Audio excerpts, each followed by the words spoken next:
would start by something with Sir Winston Churchill. A young boy once visited Sir Churchill when he was the Prime Minister of England. The young boy was to deliver a speech in his school, and he wanted to ask the Prime Minister. He said, "Mr. Prime Minister, do your hands get clammy every time that you speak?" Sir Winston said, "I have been a public speaker for over 50 years, and yes, my friend, even today my hands get clammy."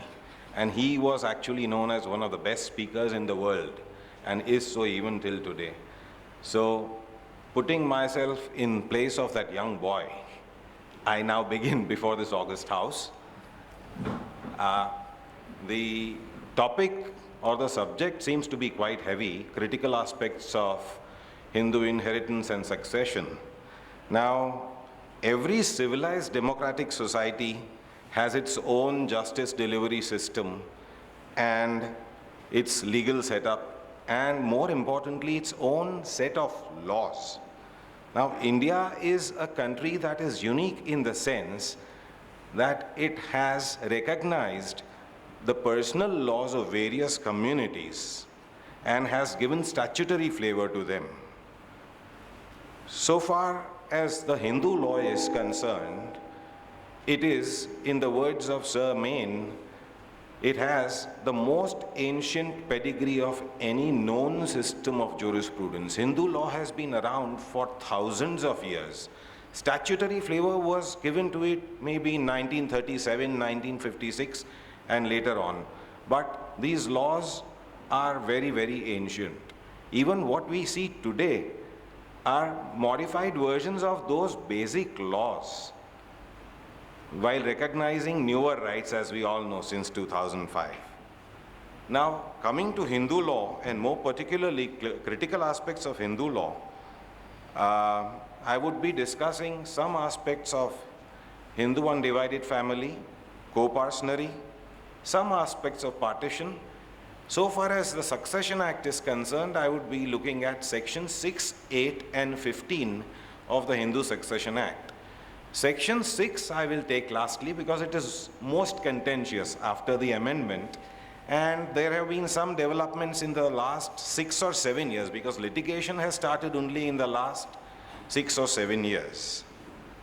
Now let us start by looking at what we mean by a joint Hindu family. Basically, what you see on the screen is what is a joint Hindu family? A joint Hindu family comes into existence the moment a person gets married and has his own children, consisting of all. You've gone ahead, that's not a problem. Joint Hindu family is basically once a man gets married and has his own children, that is how a joint Hindu family is formed.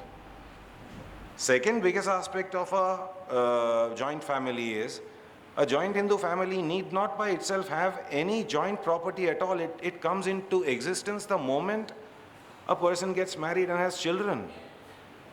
Property may come later. Now, many of you would be having your own joint Hindu families, and I would like to start or stroke a point here. Suppose you go to the bank to open a joint Hindu family account, an HUF account. Your bank will ask you, please give us your HUF document. Now, how can there actually be a document for an HUF which comes into existence the moment a person gets married and has a family? Do you give the marriage certificate? That's not possible. And actually there cannot be a document for an HUF. So that is actually the creation of lawyers for their clients. Lawyers say that, okay, we make a declaration that this is a joint Hindu family, and thereby you give it to the bank, and that is how the banks open up your accounts. Otherwise, to my mind, no document ever is necessary so far as a joint Hindu family is at all concerned. Now, who constitutes a joint Hindu family? A joint Hindu family cannot be constituted by a single person. It is constituted of a single male member and widows of deceased members of the family.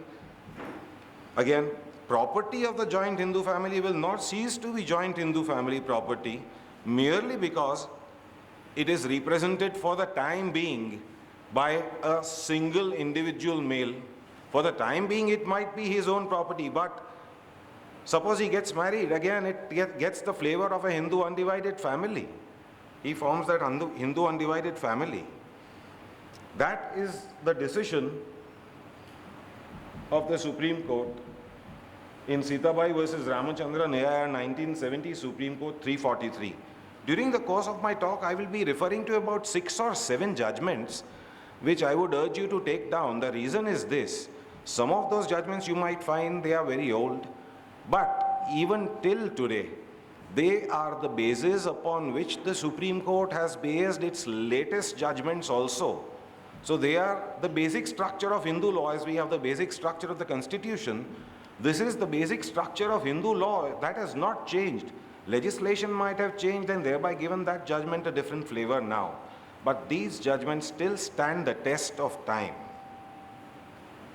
Now, coming to Hindu co-parcenary.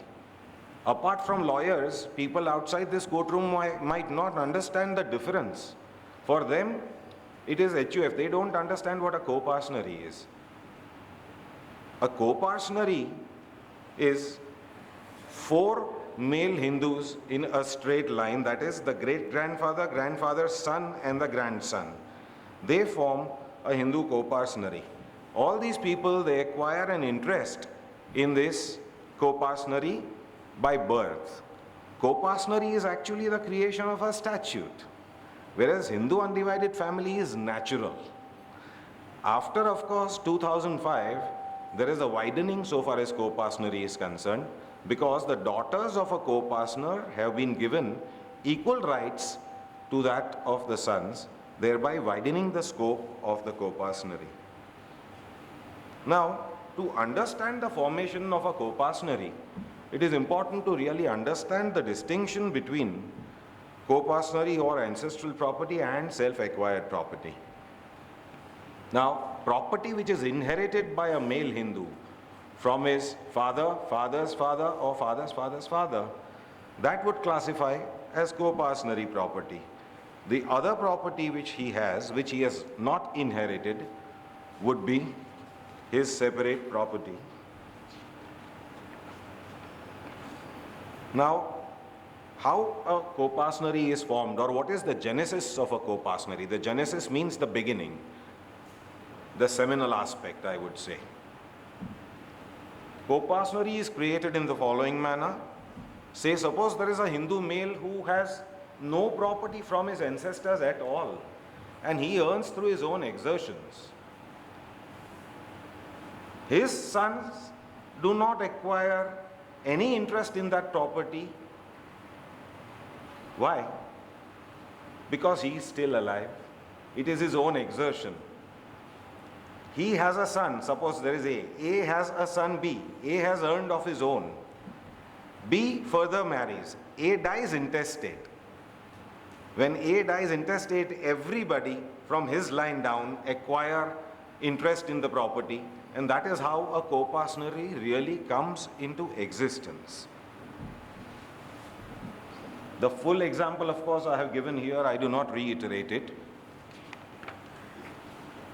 The earlier position, of course, pre-2005 was that no female can be a co-partner.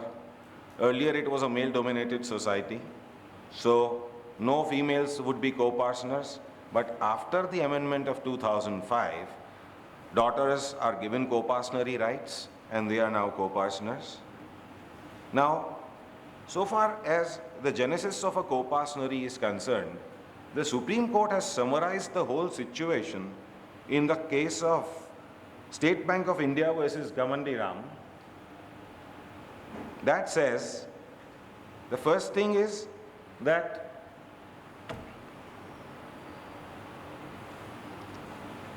every co-partner holds the property in a quasi-corporate capacity. First is that the lineal male descendants of the person up to the 3rd generation, that is the great-grandfather, grandfather, son and the grandson, they get an interest in it by birth. Secondly, that such descendants can at any time work out their shares by way of a partition. So therefore, thereafter it would become their property. Thirdly, till that partition, each member has an ownership extending over the whole property. No co-partner can claim that this portion of the property is mine or this property is mine. It is collective ownership. It is only on working out of the shares that a co-partner can claim that I am owner of X share or Y share or A share, etc.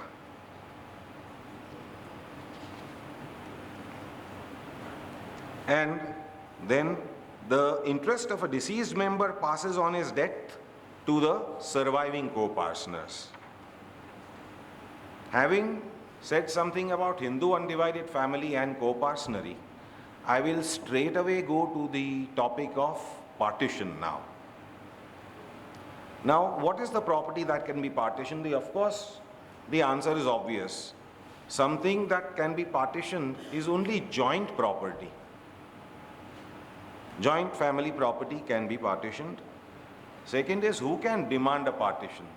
So every co-partner is entitled to a share on partition. However, every co-partner does not have an unqualified right to sue for partition. The reason is also this. As I said, 4 generations. Suppose there is a 5th generation, they do not immediately become co-partners. Only on the death of one of them, the degree moves on ahead. They go up one place and thereby they get a right, but not before that.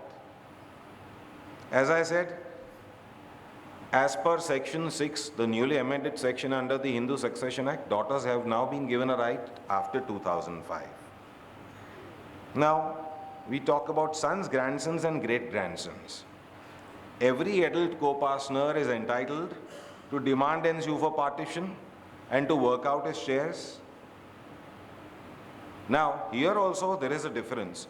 You are all aware that we as a state, this state was formed on the 1st of May 1960. Now, so far as Bombay, it speaks of Bombay, the Hindu law speaks about Bombay, and Bombay means the greater state of Bombay including Gujarat.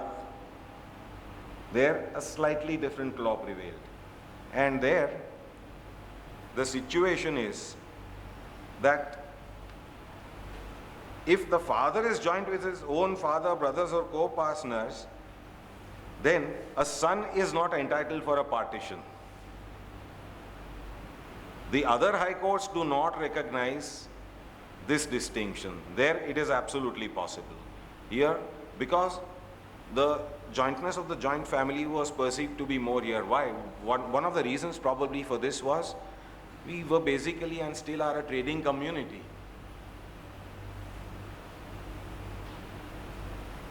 So far as daughters are concerned, daughters, as I said, did not have a right pre-2005. After 2005, they have been given a right, and that right is equivalent to that of their brothers, the sons. Now, before I go ahead, one small distinction that I would like to draw here, you would all have marked. When I talked about the distinction between HUF and co-partnery, there is one big distinction. You would have found that the wife is not mentioned anywhere. But it doesn't mean that the wife doesn't have rights. The moment there is a partition, the wife is given a share equal to that of a son. And one step further, she holds that property even independent to that of her husband or anyone else. Her share can't be attached. It is her stridhan. Once she gets that property on partition, it becomes her stridhan, cannot be attached. Now, I will talk of modes of partition very shortly and quickly. Earlier, Hindu law, in fact, Hindu law still recognizes this.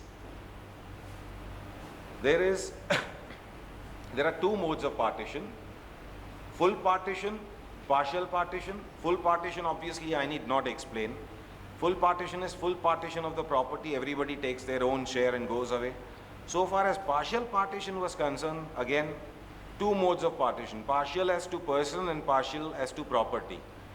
One co-partner going out of the family, taking his own share while leaving the larger part of the co-partnery intact. That was a partial partition so far as a person was concerned. Now,